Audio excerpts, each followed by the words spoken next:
مکہ سے مدینہ جاتے ہوئے تایا ابا اور ان کا پورا گروپ جس بس میں سوار تھا وہ بس حادثے کا شکار ہو گئی۔ ان کے گھر کے چاروں بزرگوں نے مدینہ طیبہ میں ہمیشہ کے لیے آنکھیں موند لی اور مدینہ طیبہ کی مٹی ان کا نصیب ٹھہری۔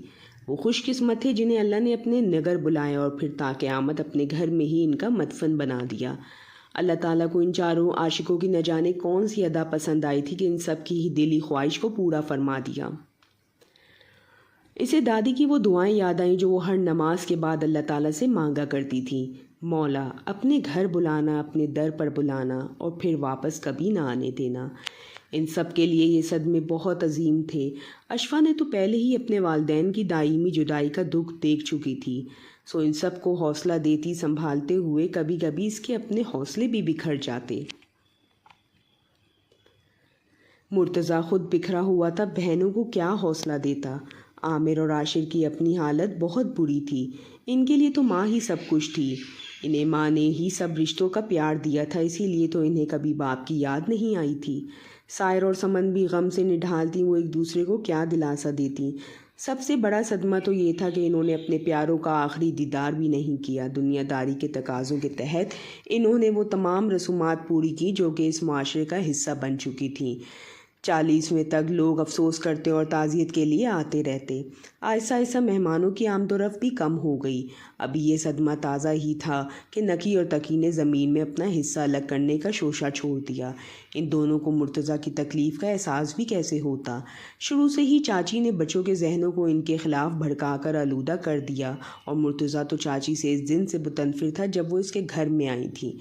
ہر وقت اماں کے کان میں گھسی مرتضیٰ کے خلاف انہیں اکساتی رہتی۔ آپا بھلا سوتیلی مائیں بھی اتنا خیال رکھتی ہیں؟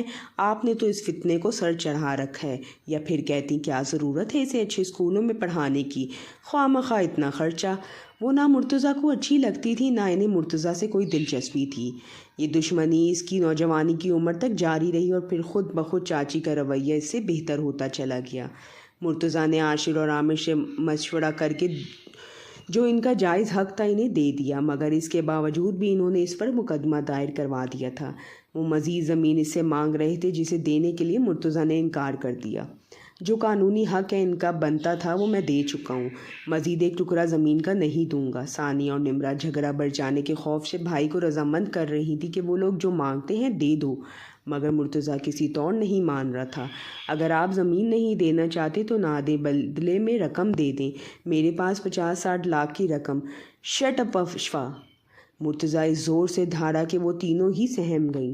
تمہیں ان معاملات میں بولنے کی ضرورت نہیں، یہ میرا مسئلہ ہے، میں نپٹا لوں گا۔ لالا آپ کو پتہ تو ہے کہ وہ شروع سے ہی لالچی ہیں، آپ ان لالچیوں کے متھے زمین مار دیں۔ ثانیہ سمجھانے والے انداز میں بولی تو مرتضیٰ غصے سے اٹھ کر چلا گیا۔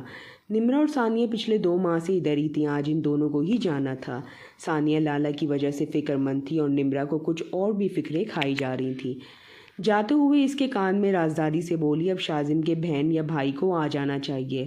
ہاں تو اور کیا، ثانیہ نے بھی تائید میں سر ہلایا اور بولی ہماری دعائیں جلد قبول ہوں گی۔ ان دونوں کے جانے کے بعد زندگی پھر سے اپنی ڈگر پر آ گئی۔ پہلے سے یہ انتظار ہوتا تھا کہ جلد دادی تایا آنے والے ہیں، وہ دن گن گن کر گزار رہی تھی، مگر اب وہ کسی کا انتظار کرتی۔ اب اس نے گھر کو بھی اچھی طرح سنبھالنا سیکھ لیا تھا۔ دن ویسے ہی بے رنگ اور پھیکے سے گزر رہے تھے۔ شازم کے ساتھ دن اچھا مصروف سا گزر جاتا، مگر جب وہ سو جاتا تو پھر اشفا پورے گھر میں بلائی پھرتی۔ کبھی کبھی وہ حیرت سے سوچتی تھی کہ میں وہی اشفا ہارون ہوں۔ وہ نخرے، وہ ضدیں، لاڈ، غصہ، تلملاہٹیں، خفگیاں، سب ایک خواب سا محسوس ہوتا ہے۔ مرتضیٰ کا رویہ ویسا ہی تھا، کبھی دھوپ کبھی چھاؤں۔ وہ اس امید پر ان دن اور ہر رات مطمئن سی رہتی کہ کبھی تو مرتضیٰ اس کے 4 سال پہلے سرزد ہو جانے والی اس غلطی کو معاف کر دے گا۔ عاشر اور عامر کے اصرار پر بلکہ ضد پر اس نے نکی اور تقی کو مزید زمین دے دی تھی، اور پھر خود اس نے تھوڑی سی زمین بیچ کر لاہور کے قدرے پوش علاقے میں چھوٹا سا مگر خوبصورت گھر لے لیا۔ کچھ عرصے بعد وہ لوگ شہر میں شفٹ ہو گئے تھے، اور یہی اتنے عرصے بعد ایک واحد تبدیلی تھی جس نے اس کے بیٹے اور خود اشفا کے مزاج میں خوشگوار اثر ڈالا۔ اگرچہ مرتضیٰ روزانہ ہی گاؤں کا چکر لگاتا تھا، اکثر رات بھی وہیں رک جاتا۔ زمینوں کا سارا حساب کتاب اب مکرم جان کے سپرد تھا۔ وہ اپنے گاؤں سے تعلق نہیں توڑنا چاہتا تھا، اس گاؤں سے، اس مٹی سے تو اسے عشق تھا۔ ان لوگوں سے اس کا ایک اور تعلق تھا، وہ کیوں کر ان سے منہ موڑتا؟ یہاں آنے کے بعد ایک اور خوشگوار تبدیلی بلکہ خوشخبری انہیں ملی، جسے ان سب کے غمزدہ دلوں کو پھر سے سرشار کر دیا۔ ثانیہ اور نمرہ بہت خوش تھیں، خوش تو اشفا بھی بہت تھی، بس ایک مرتضیٰ ہی تھا جس کے تاثرات سے کچھ بھی اندازہ لگانا مشکل تھا۔ اسی طرح وقت کے تھال میں مزید کچھ مہینے اور آ گرے۔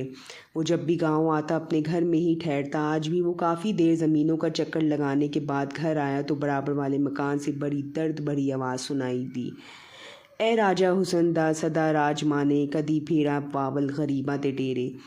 ہاں، یہ پڑوس میں کون سی مائی میرا آ گئی ہے؟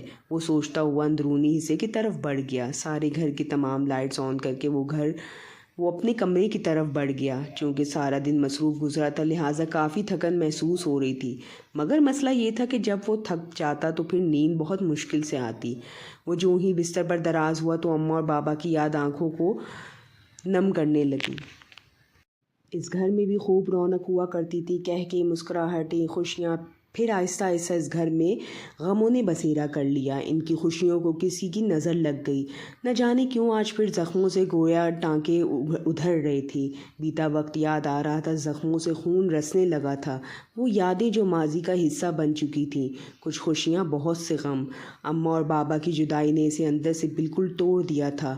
کبھی کبھی جی چاہتا کہ کسی کم سن بچے کی طرح خوب دھاڑے مار مار کر روئے۔ اس کی پیاری ماں جو سوتیلی ہونے کے باوجود اس کے لیے صرف ماں ہی تھی، اگرچہ اماں کی بہن اس کے چاچی انہیں کس قدر اس سے متنفر کرنے کی کوشش میں لگی رہتی تھی، مگر اماں کے رویے میں بھی ایک پل کے لیے کبھی تبدیلی نہیں آئی۔ حتیٰ کہ نمرہ اور ثانیہ کی آمد کے بعد بھی جو اہمیت اس کی تھی اور جو اسے محبت ملتی تھی وہ ہمیشہ اسی کی رہی۔ وہ ہاسٹل سے گھر آتا اماں اس کے لیے ڈھیروں مزیدار پکوان اپنے ہاتھ سے بنواتی اور پھر منتیں کر کر کے کھلاتی۔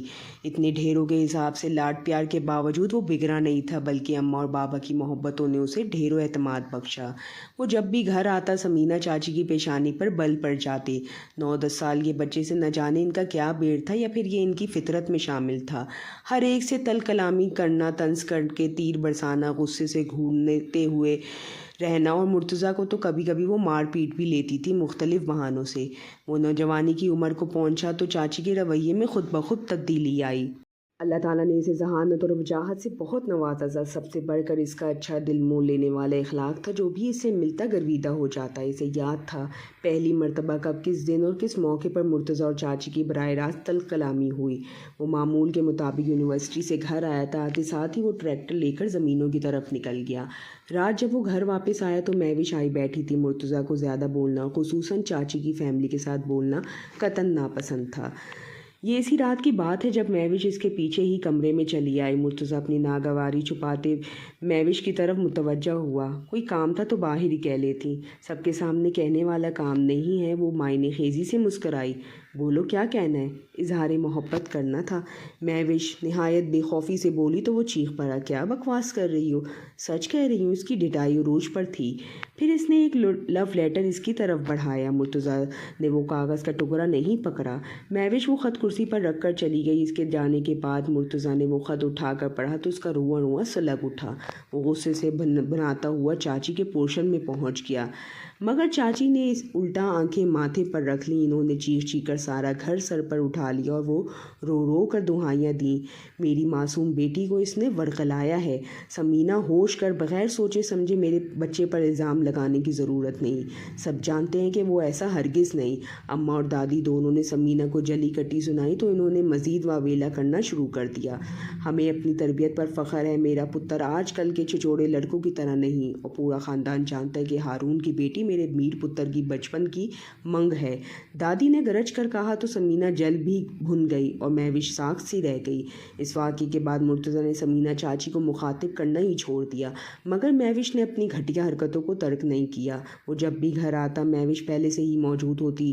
شعر و شاعری والے کارڈ، خطوط اور گفٹ جو کہ وہ چپکے سے مرتضیٰ کے کمرے میں رکھ آتی تھی، پھر انہیں اکٹھا کر کے اس کے منہ پر مارنا مرتضیٰ کا کام تھا۔ کچھ وقت مزید بیتا۔ اماں اور دادی نے ہارون چچا سے شادی کا تقاضا کرنا شروع کر دیا۔ اشفا ہارون جو کہ اس کی بچپن کی منگیتر تھی، نہ جانے کب، کیسے اور کیوں کر اس کے خیالوں پر چھاتی چلی گئی۔ مرتضیٰ نے بہت بچپن میں اسے دیکھا تھا، اسے تو اب اشفا کی نقوش تک بھول چکے تھے، مگر اس کا خیالی پیکر ہمیشہ اس کے ساتھ ساتھ رہتا، وہ اسے چپکے چپکے چاہنے لگا تھا۔ جب بھی اماں اور دادی اس کا ذکر چھیڑتی مرتضیٰ کے دل کے تار بج اٹھتے۔ پھر ہارون چچا نے پاکستان آنے کا بتا کر ان کو مسرور کر دیا، وہ شادی کے سلسلے میں ہی آنا چاہتے تھے۔ مرتضیٰ نے یہ تو کبھی سوچا ہی نہیں تھا کہ اشفا اس کے ساتھ شادی پر دل سے راضی نہیں ہوگی، وہ تو مطمئن تھا، سرشار تھا، مسرور تھا۔ عطیہ چاچی بار پر اشفا کو خوش رکھنے کا اس سے وعدہ لے رہی تھی۔ دیکھو مرتضیٰ، ہمارے بعد ہماری بیٹی کا تم نے بہت خیال رکھنا ہے، اسے کبھی تکلیف مت دینا، وہ کچھ ضدی اور ناسمجھ ہے اور ہم سے کچھ ناراض بھی، مگر تم اسے کبھی بھی حال میں خود سے الگ نہ کرنا۔ مرتضیٰ نے انہیں ہر طرح سے مطمئن کر دیا، مگر خود وہ اشفا کے رویوں پر کئی مرتبہ الجھتا تھا، اسے غصہ بھی بے تحاشا آتا، مگر خود کنٹرول کر کے اشفا کی تمام تلخ اور کڑوی باتوں کو شہد کا گھونٹ سمجھ کر پی جاتا۔ اس نے اشفا کو ہر خطا معاف کرنے کا پہلے ہی سوچ رکھا تھا، مگر ایک وقت ایسا بھی آیا جب اس کے ضبط کی تنابیں چھوٹ گئیں، اس کا مان ریزہ ریزہ ہو گیا، وہ بری طرح ٹوٹ گیا، اس کی انا کا بت بھی پاش پاش ہو گیا، اس کی ہستی کا غرور خاک میں مل گیا، دل لہو لہو ہو گیا، اس کی بے تحاشا محبت دیوانگی اس کا منہ چڑھاتی رہ گئی۔ اسے یوں محسوس ہوا کہ میر مرتضیٰ اندر سے مر گیا ہے، وہ اس رات واقعی مر گیا تھا جب مہوشید کے نشے سے سرشار آنکھوں میں مسکراہٹ کی چمک لیے اس کے کمرے میں بڑے تکافر سے داخل ہوئی تھی۔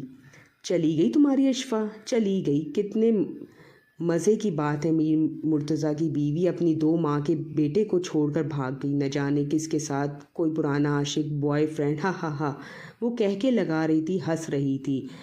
کہاں منہ چھپاؤ گے مرتضیٰ، کتنی بے عزتی کی بات ہے کہ تمہاری بیوی تمہیں چھوڑ گئی، بلکہ تم پر تھوک گئی۔ میں نے کہا تھا نا کہ یہ لڑکی زیادہ دیر تمہارے ساتھ نہیں رہ پائے گی، ان عیاش آوارہ امیر ذاتیوں کا بھلا کیا بھروسہ، مگر تم پر تو اس کے عشق کا بھوت سوار تھا۔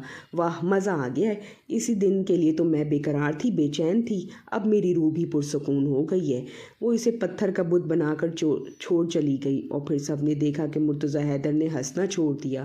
ہنسا تو وہ پہلے بھی کبھی نہیں تھا، مگر لوگ کہتے تھے کہ وہ نہ بھی مسکرائے تو اس کی آنکھیں مسکراتی ہیں۔